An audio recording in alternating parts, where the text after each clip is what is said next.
नमस्कार, आप live cities देख रहे हैं। मैं हूं जय शुक्ला। देखिए, मई महीने के पहले तक बिहार में जातीय आधारित गणना का शोर खूब चला।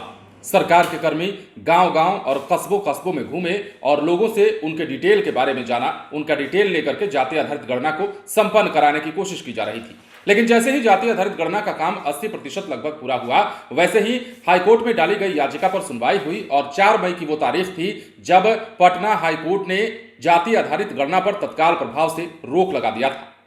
इसके बाद सरकार ने सुप्रीम कोर्ट का दरवाजा भी खटखटाया, लेकिन सुप्रीम कोर्ट ने साफ कह दिया कि 3 जुलाई को यदि पटना हाईकोर्ट सुनवाई नहीं करता है तो 14 तारीख को यानी कि 14 जुलाई को हम इस पर सुनवाई करेंगे। हालांकि पटना हाईकोर्ट ने कह दिया था कि जुलाई से पहले हम इस पर सुनवाई नहीं करेंगे। सरकार चाहती थी कि पहले ही सुनवाई हो, लेकिन पटना हाईकोर्ट ने सख्त मना कर दिया था।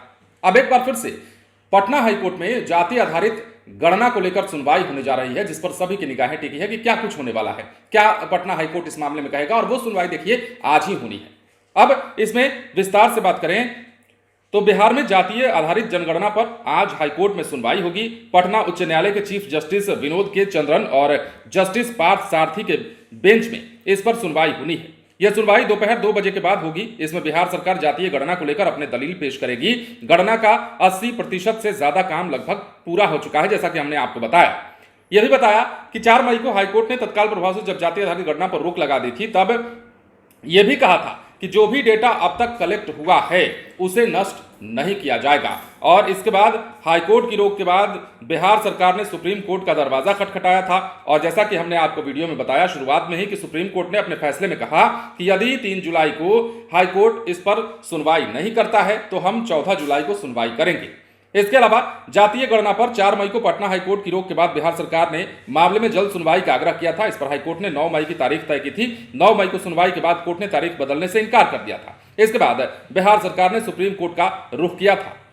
18 मई को सुप्रीम कोर्ट के जस्टिस अभय एस ओका और न्यायमूर्ति राजेश बिंदल की बेंच में मामले की सुनवाई हुई। बेंच ने कहा कि इस बात की जांच करनी होगी कि क्या ये सर्वेक्षण की आड़ में जनगणना तो नहीं है। अब देखिए, इस पर दलील कई सारी थी।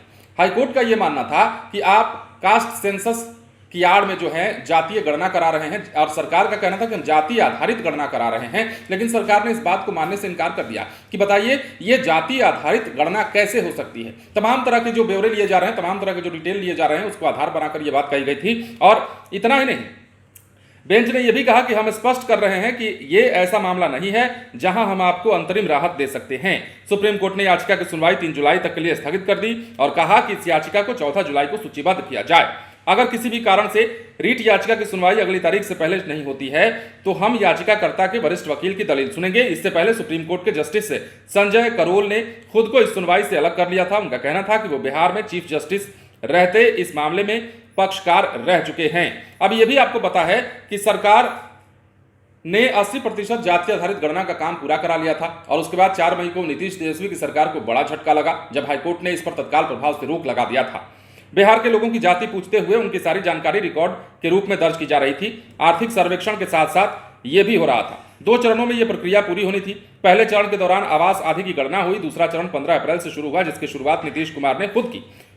वहीं असंवैधानिक और जातियों के नाम बतलाने का विलोपित करने को साजिश बताते हुए सुप्रीम कोर्ट तक फरियाद पहुंची और इस पर जो है याचिका दायर की गई कि पहले तो हाईकोर्ट में, उसके बाद सुप्रीम कोर्ट में भी। और कहा गया कि बिहार में कास्ट सेंसस के नाम पर कुछ और किया जा रहा है। जातीय आधारित गणना नहीं बल्कि जातीय जनगणना कराई जा रही है। और इसको लेकर हाईकोर्ट ने भी दलील अपनी दी थी और कहा था कि ये हम फिलहाल रोक रहे हैं और 3 जुलाई को ही इस पर कुछ भी हो पाएगा। तो देखिए, आज की तारीख बड़ी खास है। पटना हाईकोर्ट में इसे लेकर सुनवाई होनी है और क्या कुछ निकलकर सामने आता है, यह भी इंतजार का विषय है। 2 बजे के बाद सब कुछ पता चल जाएगा। बने रहे लाइव सिटीज के साथ। यदि अब तक आपने हमारे चैनल को सब्सक्राइब नहीं किया है तो सब्सक्राइब कर लीजिए ताकि हम आपको खबरों से अपडेट रख सके। धन्यवाद।